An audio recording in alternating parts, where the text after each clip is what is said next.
6 Roma tomatoes. Just want to add those to a pot of water. Not too much water. Just remember, those tomatoes have a lot of juice. And you basically want to boil them down just until the skin starts coming off, and then add the rest of those vegetables.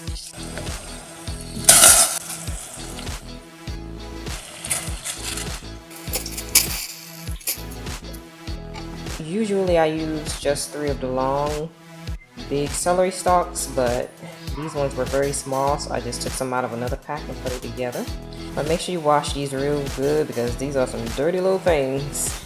And what you want to do is chop all your vegetables up really big, unless you don't like it chunky. I like mine chunky, so I'm going to chop them more on the bigger side. Half of a yellow sweet onion. You can do a little bit more if you like.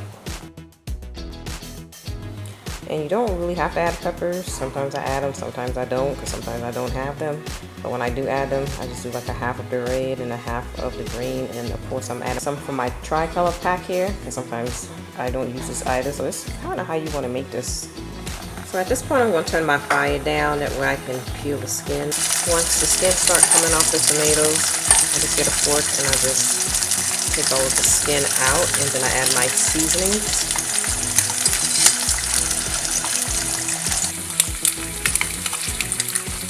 Adding 2 garlic cloves. Usually I just add about a teaspoon of garlic powder. And I really don't measure when I'm making this, so you might just have to season to taste, but just want to get the seasonings right and what seasons to use. I'm adding a little bit of salt.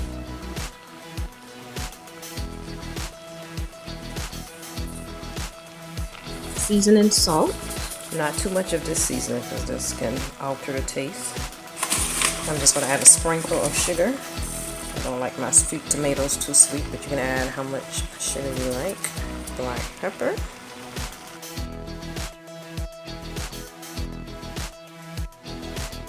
Give that a mix.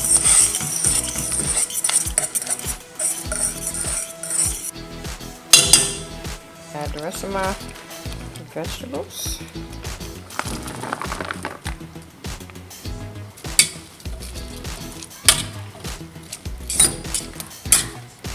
So let that simmer down. And usually I add them a little bit earlier when there's still a lot more liquid left in the pot.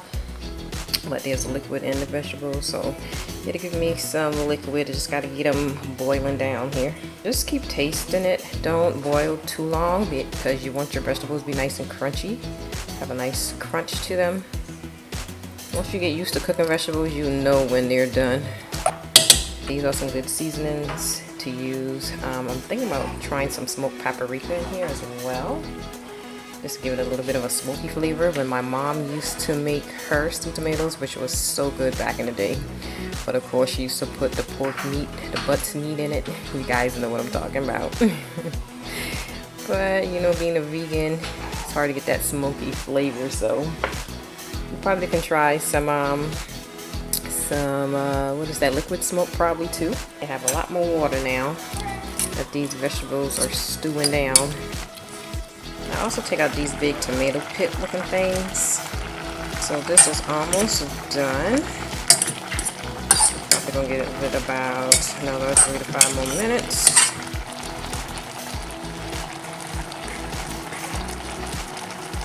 Alright, so this is done.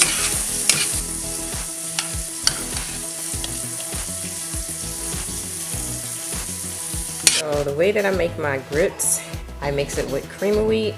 So every 1/4 cup of cream of wheat, I do about a half cup of grits, which I don't measure. Sometimes I just pour the grits in and I just kind of pour a little bit of the cream of wheat in. If you need to measure, it's double the grits versus the cream of wheat. So whatever you add of cream of wheat, just double it when it comes to the grits.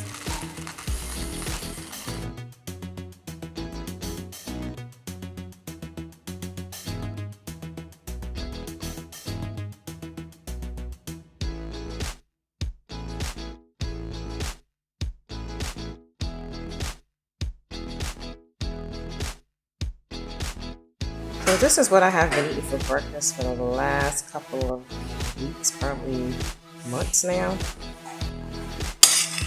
Good old-fashioned stewed tomatoes. And I'm just going to top it off with a veggie sausage. So I've been having to buy veggie sausages. I haven't had a lot of time to make any. So this is what it is.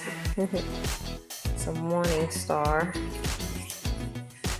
And this is what I eat for breakfast. And usually I'll put some butter and salt and maybe some pepper on this side because I just love the taste of just some nice buttery grits. Sometimes I do add nutritional yeast.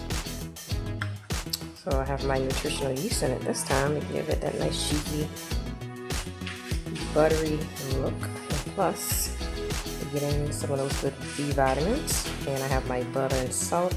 And what you want to do is use the non-fortified version. So that's what I'm going to do. Just put some butter, salt, and pepper on this side. And I have my stewed tomatoes on this side.